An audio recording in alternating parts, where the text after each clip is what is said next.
In a world that worships appearances and applauds illusion, a peculiar phenomenon unfolds silently, an internal inflation that masquerades as empowerment. It is not confidence, but a facsimile of it, bloated by endless streams of digital applause and the fleeting currency of attention. The modern feminine psyche, once shaped by depth and nurtured by resilience, now often floats on layers of flattery, likes, and validation unearned. A girl, praised for mere existence, grows into a woman who believes her presence is a prize, not because of anything cultivated, but because she has been told, again and again, that she is special without ever being required to demonstrate why. This belief system doesn't arise in isolation. It's engineered, curated by a society that overvalues superficial charm while discounting internal substance.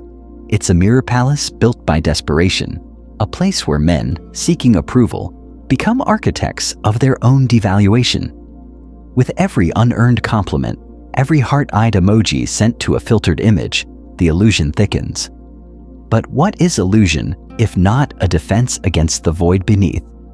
Because under that pristine surface lies something fragile. Not malice, not manipulation, just a fear of insignificance. The loudest voices often are the ones trying hardest to drown out inner silence. When a woman insists she's extraordinary, without evidence beyond her reflection and responses to it, she's not asserting truth. She's begging the world to believe a story she hasn't convinced herself of yet. The facade of high value then becomes a performance, but performances must be witnessed to survive. The moment the applause fades, the mask trembles. And herein lies the unseen vulnerability. Men, unaware of their own psychological currency, rush to give away what they don't even realize is precious. Their attention, their time, their emotional labor, poured endlessly into someone who, beneath it all, is unsure if she deserves any of it. This dynamic, tragically common, is not about gender warfare. It's about disconnection from value, from self, from truth. A woman who has always been told she's a queen may never learn what it takes to actually wear a crown, and a man who always offers his throne loses sight of his own sovereignty. What's often misunderstood is that the dance of desire doesn't run on generosity, but on equilibrium. A relationship only blooms when both partners bring substance, when validation flows from mutual recognition, not desperation. But many women today have never been asked to prove their worth.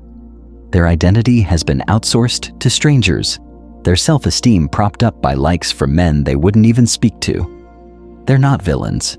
They're victims of a game that teaches them to extract, not to contribute. Still, there is a quiet revolution available to any man willing to opt out, not through resentment, not through manipulation, but through reclaiming his internal ground. He doesn't argue. He doesn't chase. He simply stops giving unearned praise, stops sacrificing his standards, and starts living by them.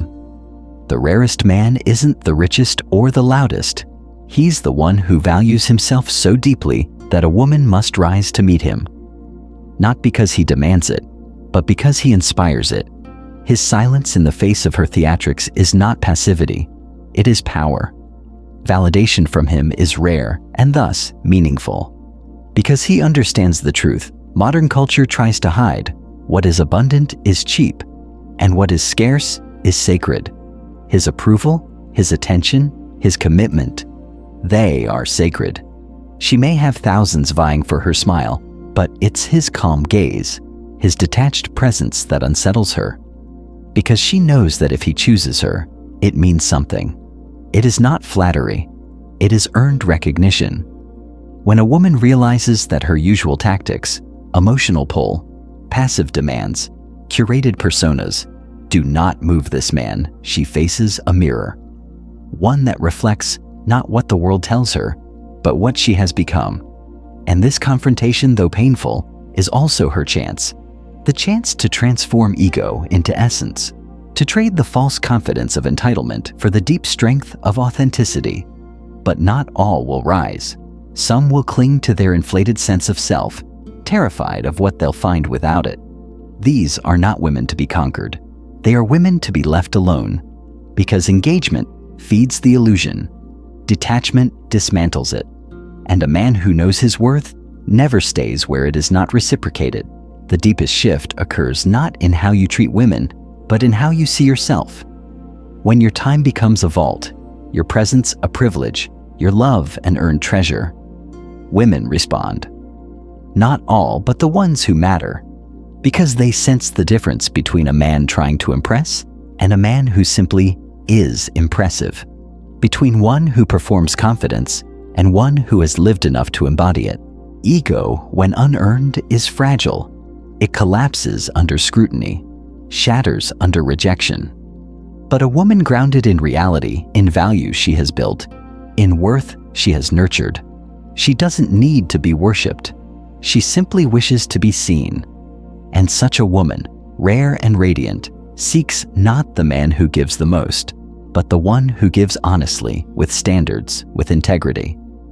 In this quiet game of psychological chess, the power has never belonged to the one who shouts the loudest.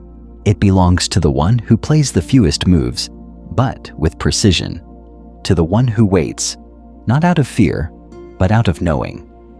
Knowing that the only relationships worth having are those forged in authenticity, tempered by challenge, and built upon mutual elevation. The world may continue to inflate egos with artificial winds, but those winds cannot lift the soul. Only depth can do that. And for the man who walks in depth, the game is no longer about ego destruction. It is about soul recognition. Let the others play in shadows. He seeks the light that cannot be faked. And so, in the quiet strength of self-awareness, he walks away from illusions, not with bitterness, but with clarity. He no longer battles to break egos, for he understands they collapse on their own when not fed. His power lies not in conquest, but in calm refusal. And in that refusal, he invites only those who can stand beside him in truth, not tower above him in delusion. The man who values himself forces the world to value him in return, not through noise, but through undeniable presence.